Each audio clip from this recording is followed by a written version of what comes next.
Assalamualaikum warahmatullahi wabarakatuh. Alhamdulillah, wassalatu wassalamu ala rasulillah, amma ba'du. Pemirsa dimana saja berada, puji syukur kita panjatkan kehadirat Allah subhanahu wa ta'ala. Salawat dan salam semoga tetap tercurah kepada baginda kita Muhammad sallallahu alaihi wasallam. Jumpa lagi bersama saya di channel Makna Kehidupan, memaknai kehidupan ini. Pada kesempatan kali ini saya akan menyampaikan tentang wejangan-wejangan orang yang arif. Mudah-mudahan wejangan ini bermanfaat bagi kita bersama-sama. Ada sebuah kisah. Penulis buku, penyusun buku tidak begitu mementingkan riwayatnya, juga tidak begitu mementingkan isinya, tapi yang paling diutamakan adalah pesan dari kisah ini. Suatu ketika ada seorang yang ingin pergi ke negeri jiran. Dia menaiki kapal air. Sebelum berangkat dia berdoa, "Ya Tuhan, selamatkan saya. Saya tidak akan menerima keselamatan kecuali datang darimu." Itulah doa yang dia lakukan. Kemudian dia berangkat. Ringkas cerita, di tengah perjalanan cuaca tidak bersahabat. Angin kencang, ombak pasang, cuaca gelap, ombak demikian besar, hujan sangat deras. Akhirnya kapal ini banyak kemasukan air. Ringkas cerita, kapal ini akan tenggelam. Kapal ini tidak bisa diselamatkan. Akhirnya semua awak kapal ribut semua. Yang paling sibuk sekali adalah nahkoda, bagaimana menyelamatkan orang banyak ini. Akhirnya nahkoda menurunkan skoci dari kapal itu agar semua awak kapal bisa diturunkan dan bisa diselamatkan. Menurunkan skoci, 5 orang, 6 orang turun. Menurunkan skoci, 5 orang, 6 orang turun. Kemudian nahkoda itu melihat orang yang sedang berdoa.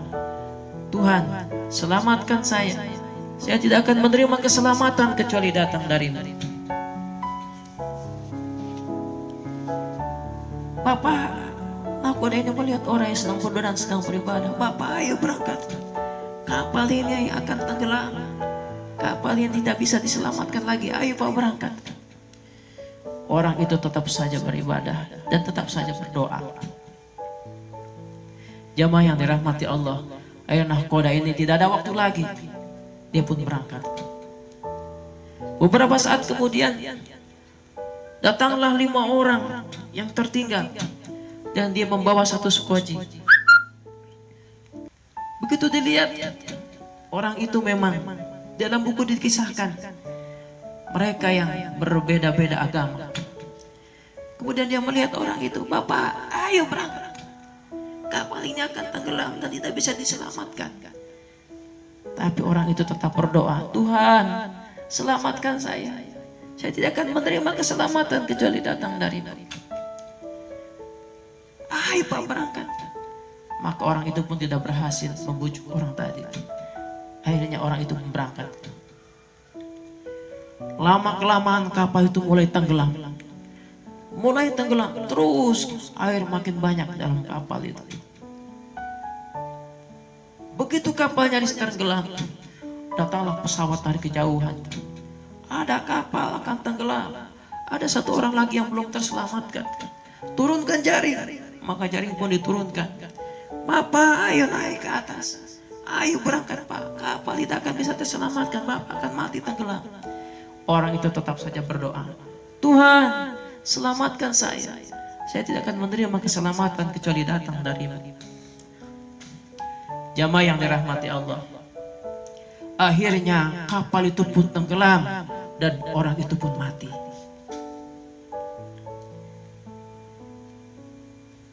Yang menarik jamaah yang dirahmati Allah, di dalam buku itu dikisahkan, di alam sana malaikat berdialog. Ditaruh di mana ruh orang ini? Maka kata malaikat, masukkan dia ke dalam surga. Karena dia minta diselamatkan bukan kepada yang lain, tapi keselamatan yang datang dari Allah Subhanahu wa Ta'ala. Kata malaikat yang tadi, masukkan dia ke dalam neraka. Karena dia termasuk orang yang menolak pertolongan. Karena dia termasuk orang yang sombong. Maka ringkas cerita, Allah pun memberikan jalan tengah. Allah mengatakan, Allah memfirmankan, masukkanlah dia ke dalam neraka. Aku telah menolongnya beberapa kali, dia tolak pertolonganku. Yang pertama aku tolong dia lewat nahkoda, dia pun tidak mau. Yang kedua aku tolong lewat 5 orang yang tertinggal, dia pun tidak mau, dia tolak pertolonganku. Dan yang terakhir, aku kirim jauh-jauh pesawat helikopter, dia pun tetap menolak pertolonganku. Jamaah yang dirahmati Allah, dari kisah ini kita dapat mengambil suatu pemahaman. Kebanyakan orang itu memahami agama secara tidak baik. Inilah kebanyakan pemahaman kita di dalam memahami agama. Jamaah yang dirahmati Allah, tidaklah mungkin Tuhan menolong hambanya langsung, dia turun langsung, menjulurkan tangannya, mengambil hamba itu dan membawanya ke langit, atau membawanya ke tepian sungai, atau membawanya ke tepian dan ke daratan. Itu tidak mungkin terjadi. Maka Allah menolong hambanya lewat hambanya lagi. Allah menolong manusia lewat manusia lagi. Agar kenapa Allah menolong manusia lewat manusia lagi? Agar manusia nyaman, agar manusia bisa berkomunikasi, agar manusia bisa saling mengenal satu dengan yang lain. Jamaah yang dirahmati Allah, seperti kondisi sekarang ini, sedang mewabahnya COVID-19, kuman di mana-mana, wabah di mana-mana. Allah memberikan nasihat dan wejangan kepada hamba-hamba yang telah Dia utus dengan kemampuan ilmunya yang Dia miliki. Allah memberikan informasi lewat ahli medis. Allah memberikan informasi lewat ahli kesehatan. Allah memberikan informasi lewat tokoh-tokoh agama yang memberikan, yang mumpuni ilmunya. Allah memberikan informasi kepada pemimpin, kepada umaro, kepada ulama. Itu semua adalah bentuk dari pertolongan Allah Subhanahu wa Ta'ala. Tidaklah mungkin Tuhan langsung menurunkan tangannya menolong hambanya, tapi Allah menolong hambanya lewat hambanya lagi. Allah menolong manusia lewat manusia lagi. Rezeki kita pun datang, itu lewat manusia. Walaupun hakikatnya itu datang dari Allah, tapi alirannya, datangnya lewat manusia lagi. Oleh karena itu, kita tidak bisa hidup sendiri. Semua yang kita butuhkan bukan dari Allah langsung, tapi Allah menyalurkannya lewat manusia. Oleh karena itu, berbuat baiklah kepada manusia dengan sebaik-baiknya. Itulah pesan dari Al-Quran. Allah berfirman di dalam Al-Quran, wabtaghi fima ataqallahu darul akhirah wa la tansa nasibaka minad dunya wa ahsin kama ahsanallahu ilaik. Carilah akan karunia Allah yang telah Allah karuniakan akan negeri akhirat. Jangan lupa nasibmu di dunia. Perjuangkan, jaga dirimu. Jangan lupa nasibmu di dunia. Bagaimana kita mencari nasib kita di dunia ini? Menjalankan kehidupan di Indonesia, di dunia ini. Allah telah memberikan cara yang baik. Allah telah memberikan cara yang sempurna. Apa kata Allah? Wa ahsin kama ahsanallahu ilaik. Berbuat baiklah kepada manusia sebagaimana Allah telah berbuat baik kepadamu. Jamaah yang dirahmati Allah.